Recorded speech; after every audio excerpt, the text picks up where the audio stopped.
Sa Navotas nagtapos ang paghahanap sa 13 anyos na binatilyong nawala matapos maligo sa Baseco Beach sa Maynila noong kasagsagan ng habagat. Bangkay na ang binatilyo na matagpuan. Saksi si Jomer Apresto.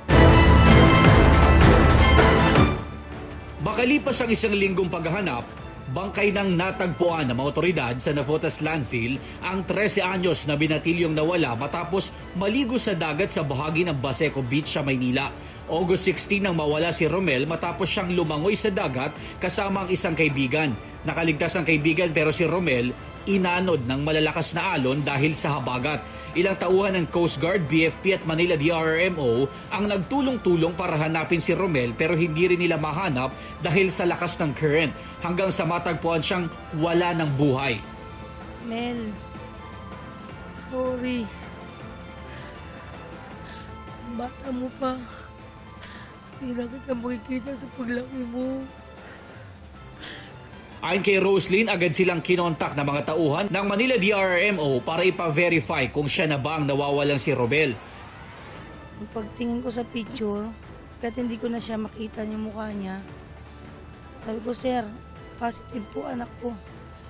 Ramdam na ramdam ko anak ko, sir. Kahapon, nailibing na si Romel sa tulong ng Manila LGU.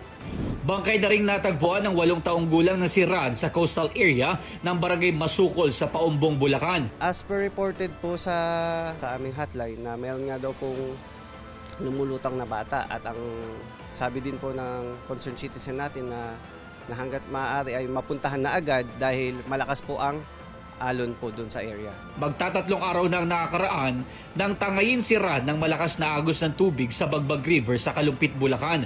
Matapos iproseso ng Paumbong Polis ang labi at itinurn over sa Kalumpit Rescue, ibinyahe ang labi sa pamamagitan ng bangka papuntang Kalumpit Fishport. Idiniresyo siya sa punerarya kung saan naghihintay ang kanya mga magulang. Napanood ko lang ng konti sa video. Ayaw mapanoorin sa kaya. Kwento ni Rolando, nakipisan sila sa bahay ng kanyang ate dahil mataas ang tubig sa kanilang lugar. Hindi raw nila napansin na nakalabas si Ran at napunta sa likod bahay. Hindi kasi kami sanay na wala yung anak namin. Talagang pag-uwi ko yan.